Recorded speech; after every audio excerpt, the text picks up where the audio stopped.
Salut les suricates, bienvenue sur cette nouvelle vidéo de ma chaîne YouTube, Le Choix de Sophie. Comme d'habitude, je vais vous présenter 5 livres, et cette fois-ci ce sera 5 livres sur le thème de l'hiver, parce qu'on baigne plein dedans. 5 livres qui ont besoin justement de ce petit coup de pouce de cette période, grâce au froid, au décor enneigé qu'on pourra avoir de temps en temps. Ça nous plonge encore plus dedans. Voyez, cette magie hivernale, cette magie de Noël.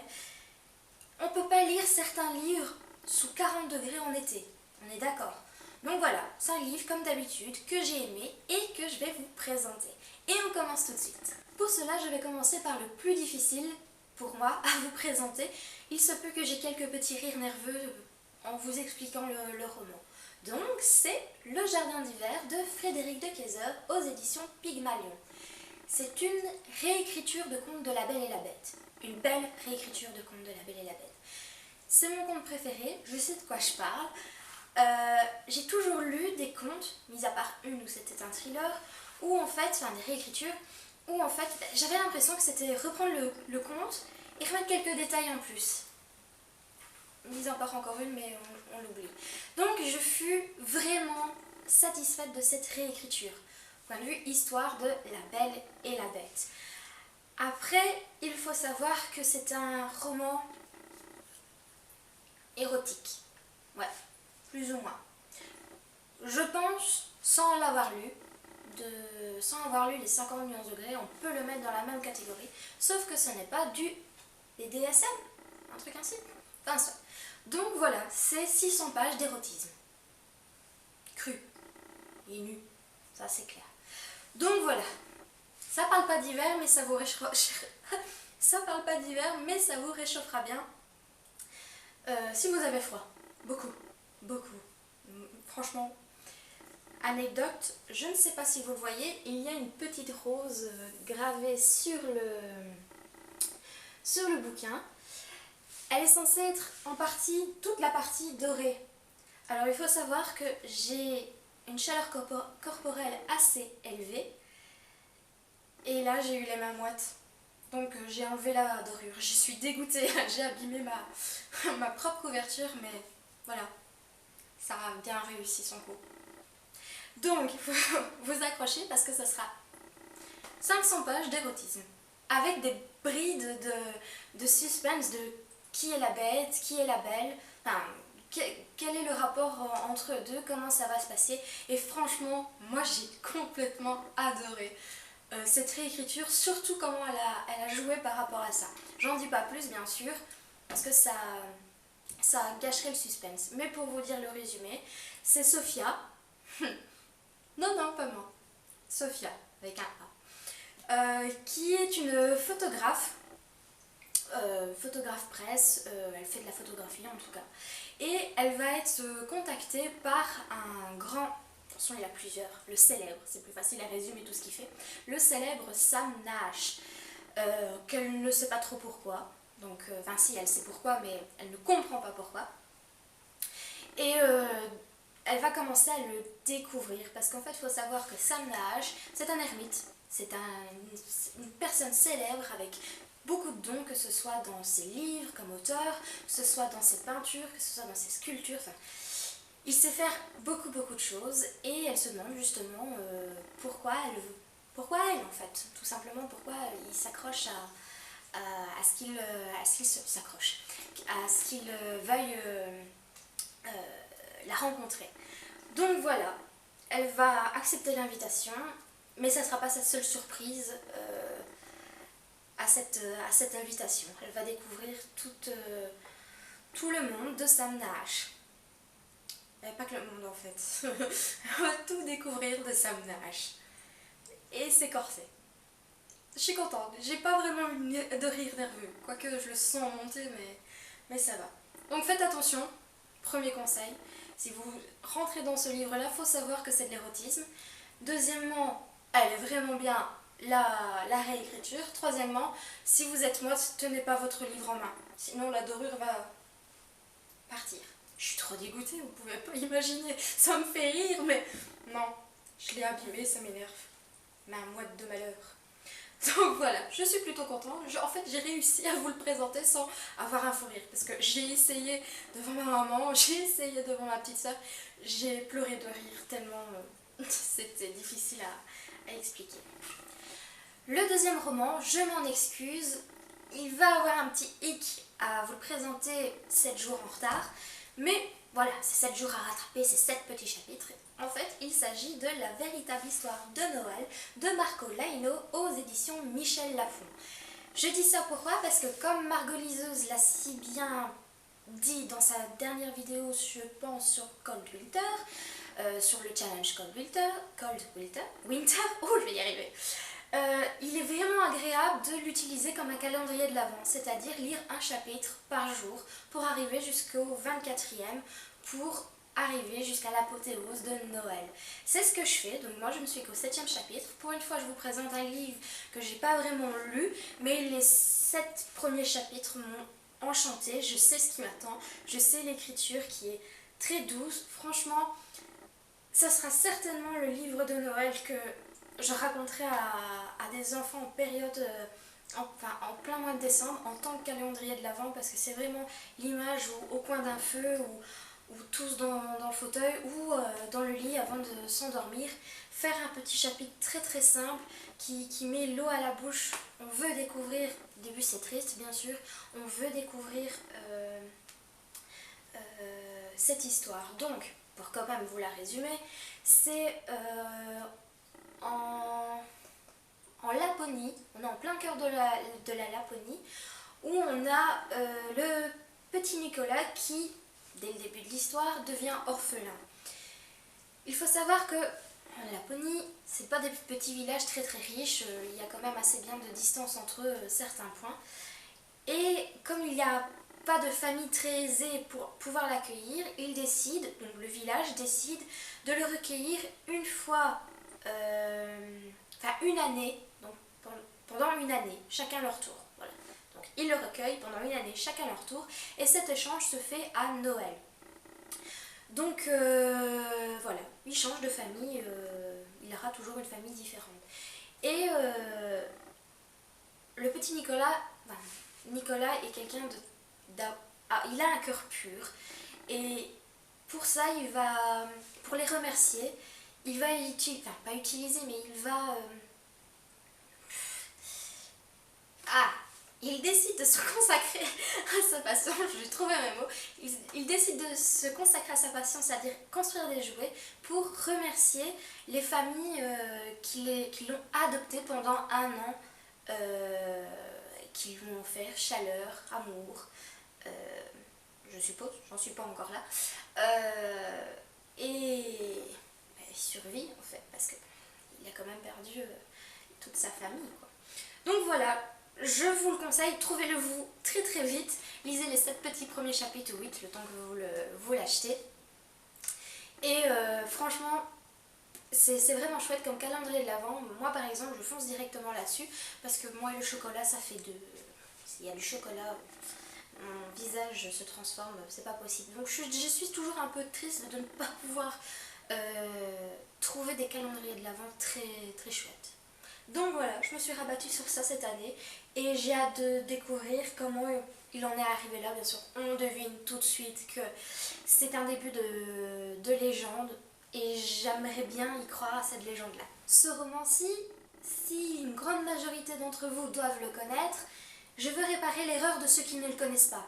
Donc dès que je le présente, vous foncez dans votre librairie, vous l'achetez parce que vous ne pouvez pas passer à côté de ça. C'est, en plus le tome 2 est sorti il n'y a pas longtemps, c'est Les fiancés de l'hiver de Christelle Dabos. Donc savoir que c'est dans la saga La Passe Miroir. Donc ici c'est aux éditions Gallimard Jeunesse. C'est vraiment la période idéale par rapport au décor froid, très froid de la Citaciel. De la neige, du royaume du Nord en fait. Donc je pense que c'est vraiment l'idéal à lire en cette période. Et de quoi ça parle? Ça parle d'Ophélie qui a un pouvoir qui est vraiment très chouette. C'est que dès qu'elle touche un objet, elle peut lire son histoire. L'histoire de l'objet. Et elle va être choisie, alors qu'elle n'est vraiment pas d'accord parce qu'elle est très indépendante. Elle va être choisie pour faire un mariage arrangé avec un homme, Thor, qui franchement, mine de rien, on s'accroche vachement à lui malgré son caractère très très froid, qui est du royaume du Nord. Donc c'est un mariage qui unifie les deux peuples. Peuples. Ouais, je pense que c'est peuple. Donc, elle va être fiancée et elle va devoir déménager. Donc en fait, elle va devoir tout abandonner, que ce soit son endroit, que ce soit son travail, pour aller vivre avec son fiancé que finalement elle n'a pas choisi, qui finalement est plus froid qu'elle, alors qu'elle elle est déjà très maladroite, très... Elle n'est pas froide, non je me trompe, elle est vraiment pas froide. Elle est discrète, elle est... Ouais, c'est ça, elle est discrète. Mais cette aventure va lui renforcer son caractère, elle est comme un personnage que j'aime, c'est-à-dire qu'elle n'est pas gnangnan, c'est pas la fifi qu'on lui donne ça, elle va tout subir sans rien dire, en pleurnichant sur son sort. Non, non, elle se rend compte de ses petits défauts, elle va se battre pour s'affirmer, elle va se battre pour découvrir le secret qui tourne autour de tout ça. Et elle va plonger dans l'aventure de sa vie en fait. Je suis en train de faire un grudge. Qu'est-ce que je peux vous dire d'autre? Oui, la plume de l'auteur, pour moi, je la qualifie. Je n'ai plus lu une plume aussi intense de détails, aussi forte de magie que J.K. Rowling pour Harry Potter. Je vous l'assure, c'est un monde aussi merveilleux, aussi enchanteur que les livres de J.K. Rowling. Donc, si vous ne le connaissez pas, je vous force à aller en librairie vous l'acheter. C'est un ordre, franchement. Ne passez pas à côté de ce livre. Je pense que je ne suis pas la seule à dire ça. Je pense que mon jugement peut... que mon jugement peut s'additionner aux autres que vous connaissez. Si vous ne l'avez pas lu, lisez-le maintenant. On est en pleine période à lire ce livre. Moi je l'ai lu en été, c'était nul. Donc, faut le lire maintenant. Avec le vent, le froid. Non, vous restez près de votre radiateur ou votre feu, mais je veux dire, c'est idéal. Je veux des avis, hein. Vous lisez, hein. Le 4e roman que je vous présente maintenant va vous plonger dans un monde naturel, dans un monde de glace, de neige. Vraiment, on plonge dedans. C'est l'Alaska. Donc le titre, Un dimanche soir en Alaska, de Don Hayden chez Fleuve Édition. Aux éditions Fleuve Édition, c'est se répéter. Donc, comment nous allons voyager là-bas? En fait, ça va parler d'un village qui est en sursis parce que la nature reprend un petit peu ses droits. Ça fait des années qu'ils ont trop d'inondations, de tremblements, enfin de pertes de... parce que c'est une baie, donc le littoral engloutit de plus en plus le village. Donc, un décret décide de les déménager pour leur sécurité quand même. Donc en fait, on vit les derniers instants du village à travers l'écriture, la plume de l'auteur est comme ça, c'est qu'à travers chaque petit personnage, chaque petit villageois de Salmon Bay, nous allons voir pas ce déplacement, mais qu'est-ce que ça fait chez eux de déménager entre sécurité et tristesse de quitter ce village. Donc là, je prends quand même le résumé. Tout le monde dit adieu à la toundra, à la station de radio locale de Jojo, au chemin de planche et au Mélopée Yupik. Taylor, le premier esquimau de la planète allergique au froid, Denis dit l'embrouille, Angélique, Panika, Josh, Junior et les autres. Tous sentent pourtant que Salmon Bay n'a pas dit son dernier mot. Donc voilà, nous avons vraiment le récit de Salmon Bay à travers ses villageois et ses derniers instants. Et on est vraiment plongé dans le milieu de l'Alaska, que ce soit les décors, que ce soit la difficulté de vivre dans un milieu comme celui-là. Puis ce sont des immigrants qui n'ont pas décidé de quitter leur village naturellement. Donc voilà, qu'est-ce qui va se passer? Je vous laisse le découvrir. En tout cas, comment ne pas plonger avec merveille dans cette magnifique couverture que Fleuve Édition a décidé pour ce livre-là. Enfin, moi, je suis émerveillée par ce bleu, ce blanc glacé. Enfin, c'est génial. Que je me répète pas quand même. Donc voilà, je vous le conseille parce que là, franchement, il faut que j'arrête, moi, c'est pas possible. Ça devient... franchement, je vous le conseille à lire maintenant parce que c'est vraiment idéal. Encore une fois, c'est pas à lire en été. Allez, le prochain roman n'en est pas un, puisque c'est l'adaptation d'une bande dessinée du Royaume du Nord, donc de la saga À la croisée des mondes. Je vous le présente parce qu'il est complètement idéal à lire à cette période, et en plus parce que il est plus facile à rentrer dans ce monde grâce aux illustrations. Donc je ne sais pas si vous avez eu le même cas que moi, mais j'ai lu ce roman, j'avais 11-12 ans. Vous allez me dire, un roman pareil à 11-12 ans, il est normal que j'ai pas tout compris. J'ai pas eu l'occasion de le relire, il est dans ma bibliothèque, je vais le relire un jour. Mais étant tombée sur la bande dessinée, je me souviens par donc, les brides de souvenirs que j'avais, que ça m'a aidé à comprendre certains détails. Parce que bon, il est quand même, c'est un sujet quand même assez dense, c'est un univers bien complexe. Et je vous la présente justement parce que ça aide. Franchement, ça aide à plonger dedans. C'était un peu plus simple et ça donne encore plus envie de... Enfin, pour ma part, ça m'a donné encore plus envie de me remettre à la saga À la croisée des mondes.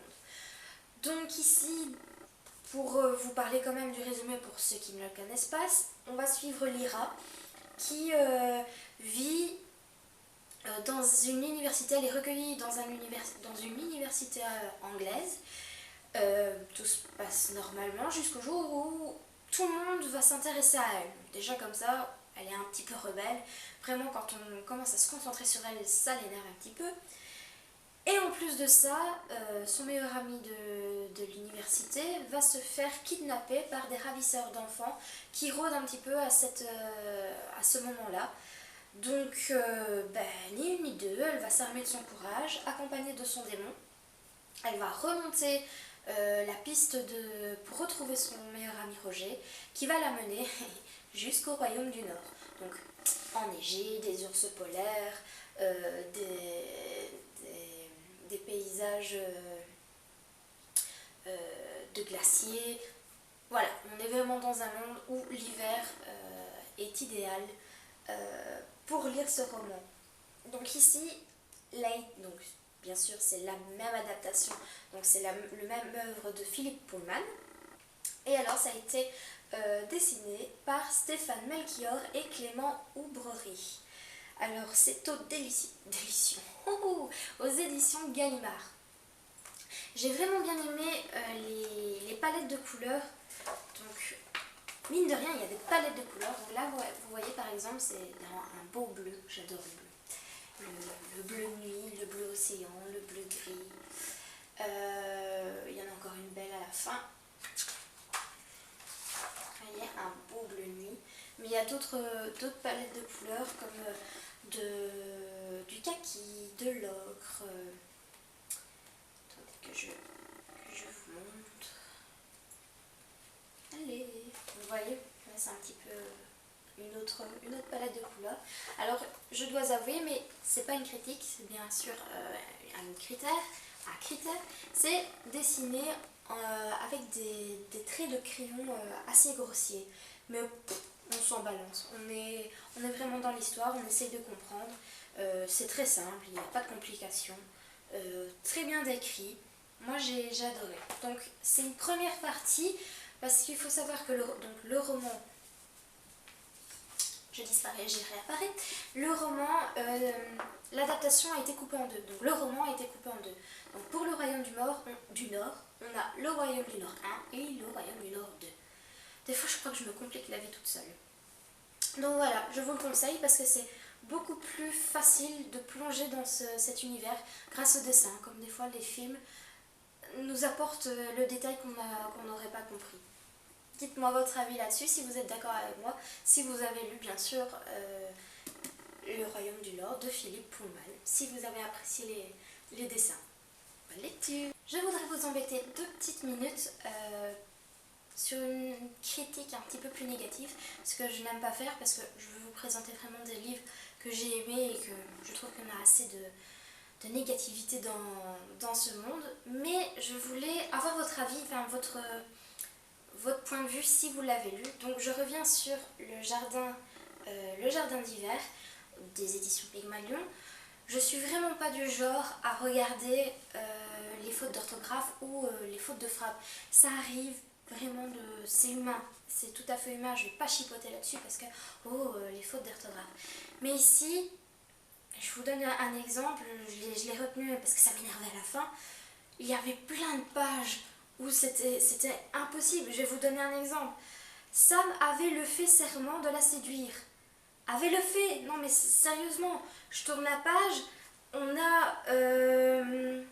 et puis, lui avait-il avoué avec petit un sourire d'autodérision. C'était pas possible. La page d'après, où est-ce que c'était? Ah oui. Comme si elle avait su les plantes capables de la happer si elle se penchait trop depuis balustrade. Et c'était pas possible, j'ai noté, il y en a une à la page 507, il y en avait une toutes les 30-50 pages, quand on est plongé dedans, en plus on est vite perdu parce que c'est comme si on ratait une marche, vous voyez. Donc, il se peut que je suis tombée sur le livre qui est passé entre les mailles de l'autocorrection, je suppose. Mais je voulais savoir justement si vous l'avez lu ou si vous allez le lire, vous avez eu le même problème que moi, point de vue frappe, point de vue texte et faute. Parce que dans ces cas-là, peut-être que Pygmalion devrait revoir leur tirage parce que c'était pas possible, c'était vraiment embêtant. On peut pas laisser ça, une faute, deux fautes, c'est pas grave. Mais là, toutes les 20 pages, je vous le dis, j'ai pris note pour pouvoir vous l'expliquer. Donc, petite note négative entre nous, qu'on fasse pas grand scandale, mais je voulais juste avoir votre avis si c'était moi qui étais tombée sur un mauvais tirage ou si c'est tous les tirages qui sont comme ça. Et dans ces cas-là, je suis un petit peu triste pour vous aussi. Merci. Et voilà, c'est la fin de cette vidéo. Merci de m'avoir suivi jusqu'au bout. Donc j'espère, comme d'habitude, que mes livres que j'ai choisis vous auront donné envie de les acheter, de les découvrir. Comme d'habitude, je vous demande vos réactions parce que je voudrais bien savoir lesquels vous avez adoré lire dans une période hivernale, dans une période... Oh merde! Nous avons les pompiers qui passent. Je suis près d'une caserne de pompiers, donc je reviens sur ce que je voulais dire, que ça m'intéresse de savoir ce que vous lisez, ce que vous aimez en une période où, il y a un petit peu de magie dans l'air. Puis j'aime bien discuter avec vous, donc voilà. N'hésitez pas, comme d'habitude, c'est toujours comme d'habitude, à mettre un petit pouce vert ou un petit pouce négatif, ou si c'est un pouce négatif, me dire pourquoi vous n'avez pas aimé, et surtout à partager. Ça me fait plaisir de rencontrer d'autres personnes, d'avoir plus de discussions avec vous. Bye bye!